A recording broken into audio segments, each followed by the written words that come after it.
ഞാനതേ എല്ലാവരും കൂടെ കമ്പനിയോട് വന്നാട്ടോ, ഗുണ്ടിൽപേട്ട വന്നതാണ്. അപ്പോ മീൻ അൽഫാമും ചിക്കൻ അൽഫാമും ചിക്കൻ കറി ആണ് ഉണ്ടാകാൻ പോണെ. അതിന്റെ ഓരോ വർക്കിലാണ് നമ്മളെ സുഹൃത്തുക്കളൊക്കെ കണ്ടില്ലേ. ഓരോരുത്തർ ഉള്ളി നന്നാക്കുന്നു, ചെമ്പ് പോറുന്നു, കാര്യങ്ങൾ നടന്നുകൊണ്ടിരിക്കാണ്. നമ്മളടുത്ത ഉണ്ടാക്കുന്ന മീൻ അൽഫാം കേട്ടോ, തട്ടിക്കുട്ട് മസാലയാണ്. നമ്മളടുത്ത് ഇല്ല തൽക്കാലം മസാല കെട്ടുന്നതോടെ മീൻ അൽഫാം ഉണ്ടാക്കാൻ പോണെ. തോന്നൂലേ കുറച്ച് മുളകും പൊടി,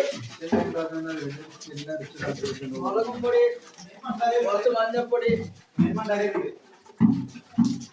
ഇത് നമ്മളെന്ത് ചെയ്യും, നാരങ്ങ, കുറച്ച് നാരങ്ങ കൊടുക്കും, ഉപ്പ് ആവശ്യത്തിന് ഉപ്പിട്ടോ. അടുത്ത തൈര് കുറച്ച്,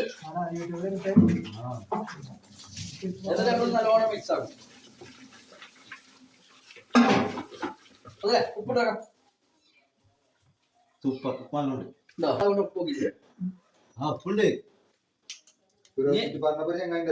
കുറച്ച് oil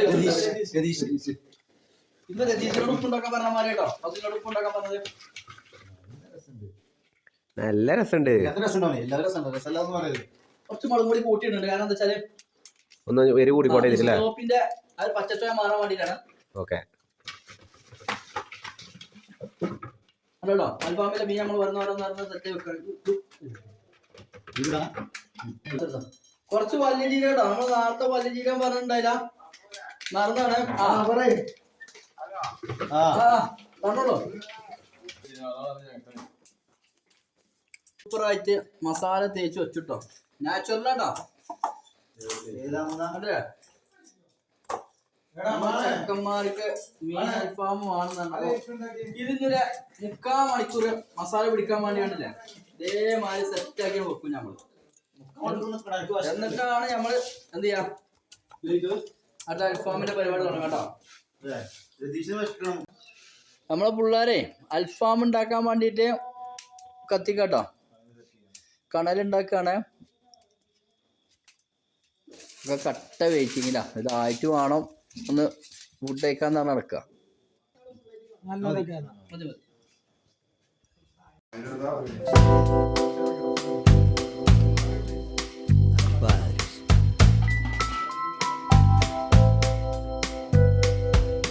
Veo en tus ojos mi vida pasar y se extraña si lo cierro.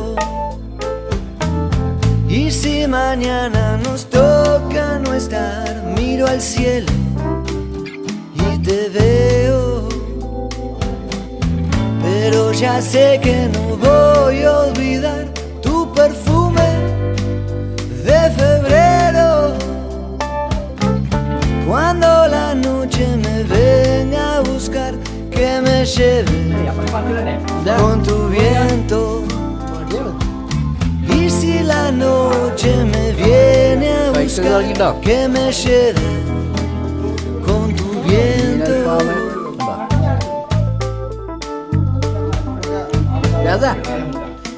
ഗ്യാസിന്റെ പ്ലേറ്റിൽ പോട്ടെ. കുറച്ച് എല്ലാം ഉള്ളൂ. Vengo a tu